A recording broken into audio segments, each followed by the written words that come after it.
What is up, guys? Rambling Collector back here with another book review for all of you.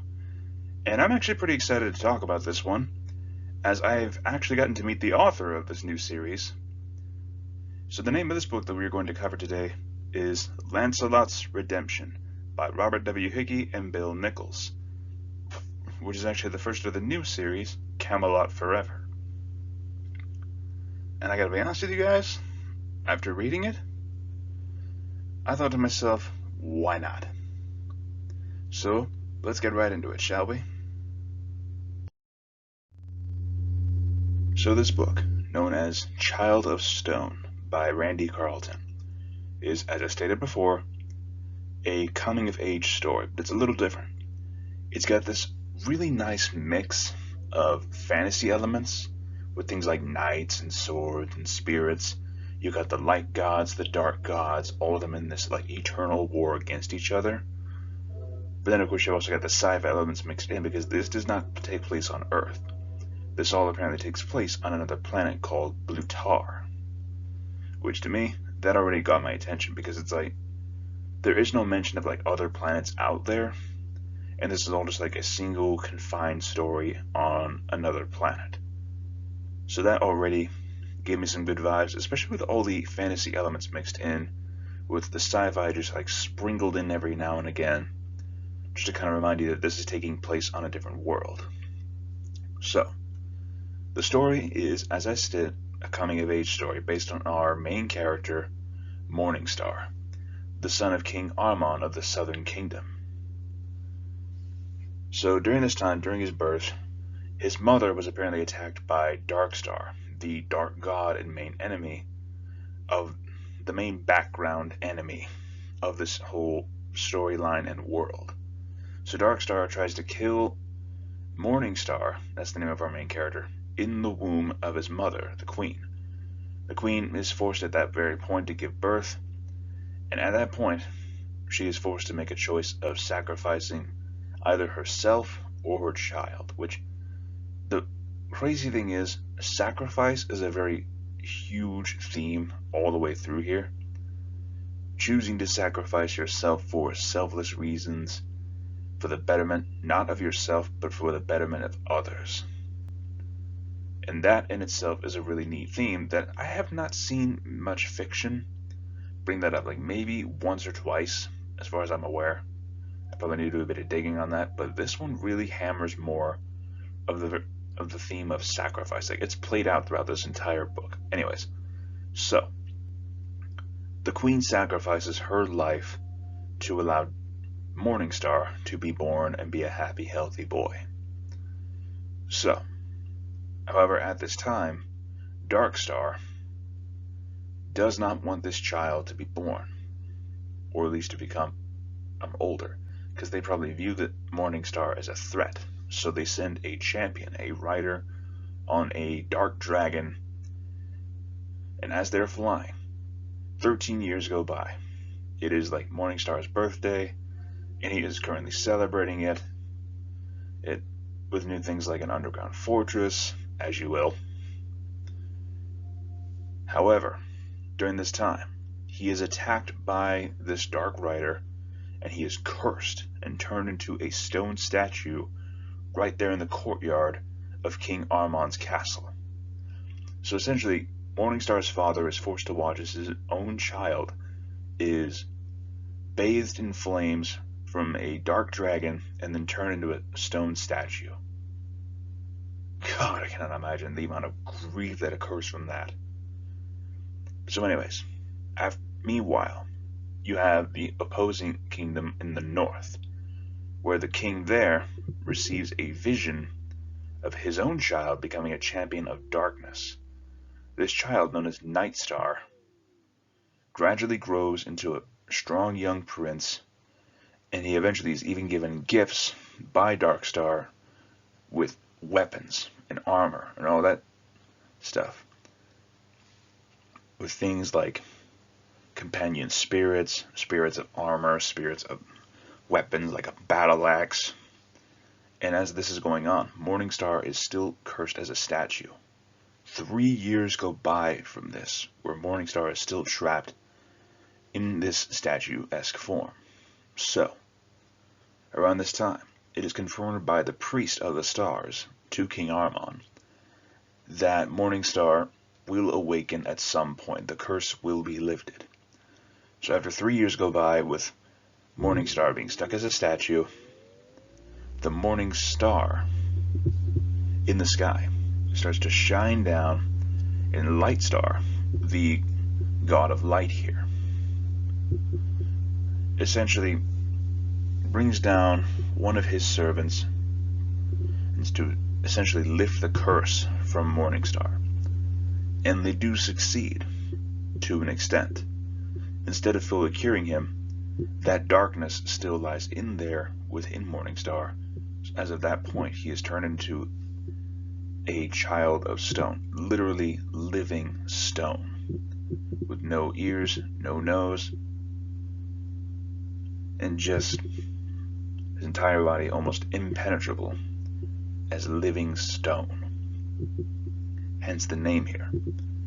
So we are forced to watch Morningstar as he grows up as a child of stone, learning to adapt to his new life, as well as learning some of his new abilities, such as one, being able to manipulate his own gravity, to make himself either lighter or heavier, depending on his emotions.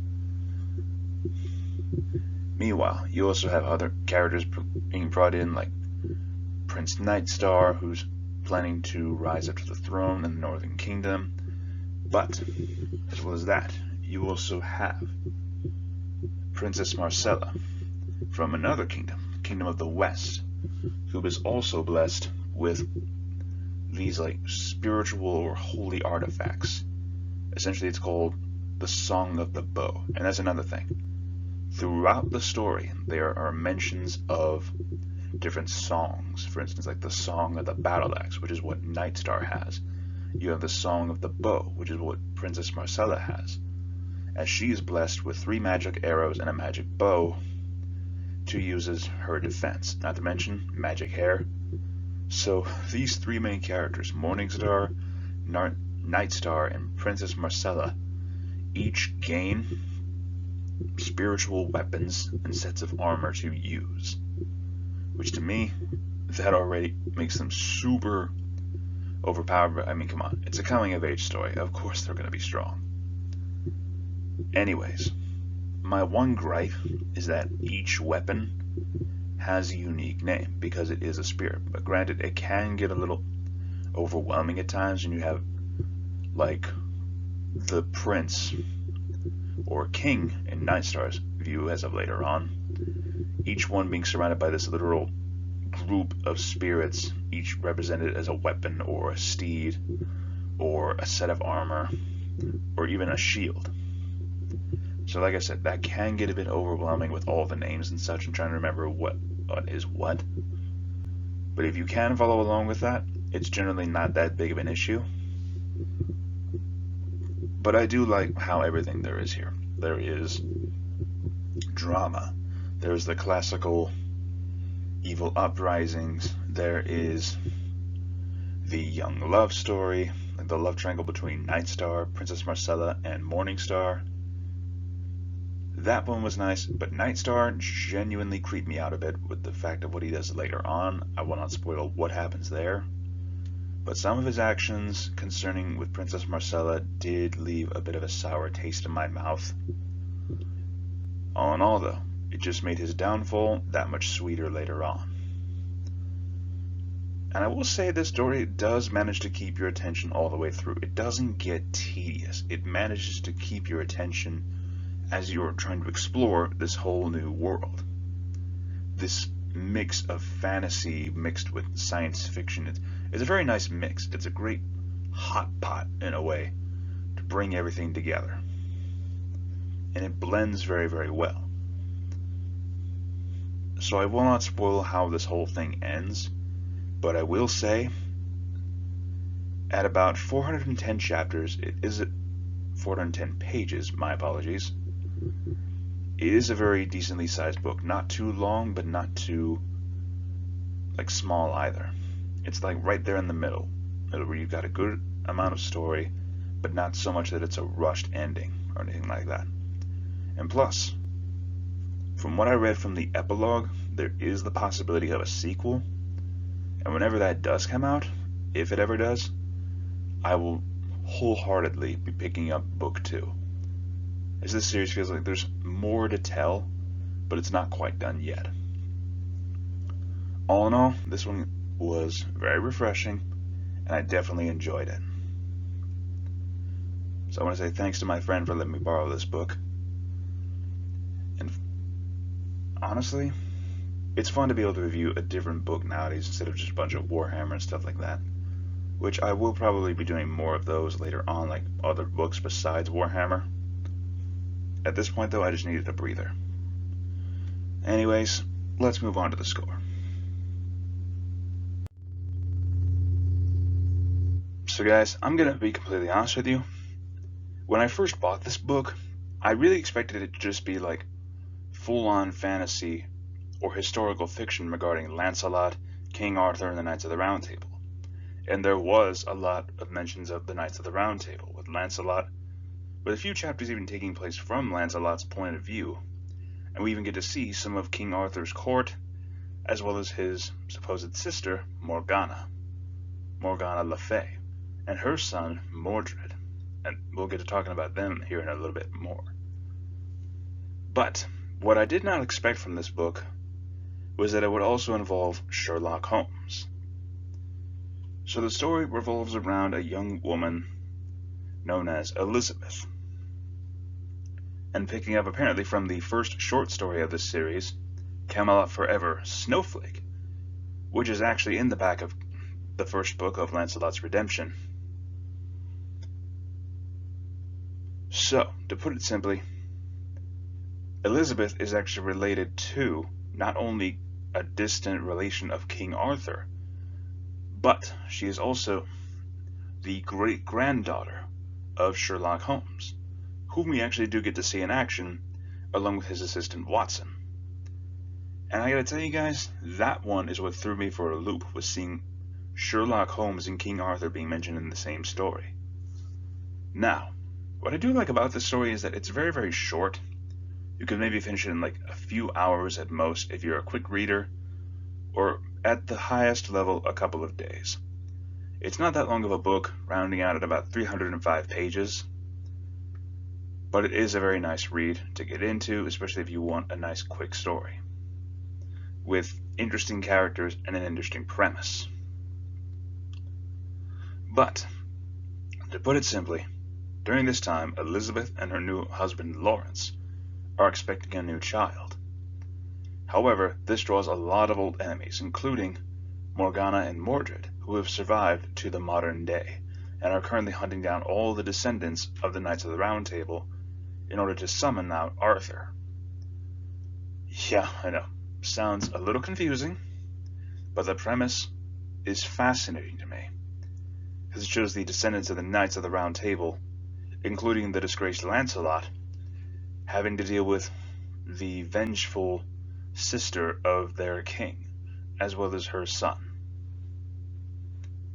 Now, to keep this in simple terms, Mordred has been hunting down the descendants for a long time. And as it would turn out, Lawrence, Elizabeth's husband, is actually a descendant of Lancelot. We actually do get to see Lancelot's sword play a part sometime in the story. All in all, though, this story kept me up on my toes with the fact that, one, you have Sherlock learning magic, as well as putting his detective mind to work. But more importantly, we also get more of Watson as well. Which, after reading Camelot Forever, Snowflake, and then also reading Lancelot's Redemption, the story thus far does manage to jump a lot. Okay, I'm not going to lie to you guys. It does have a very quick-fire pace where it's like, snap, you're there one moment, snap, you're in the next moment, snap.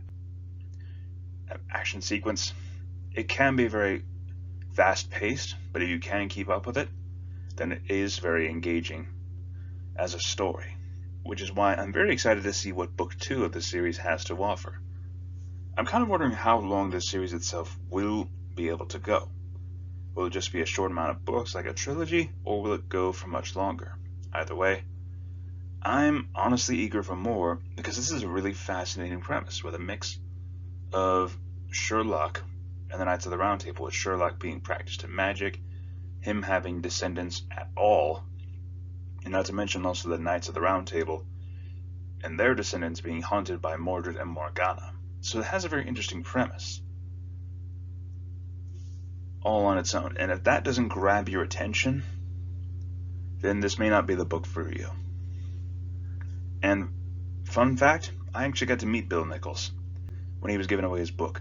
I've actually had my own copy signed, and to be quite honest with you, this book now counts as a treasure in my collection as of this point.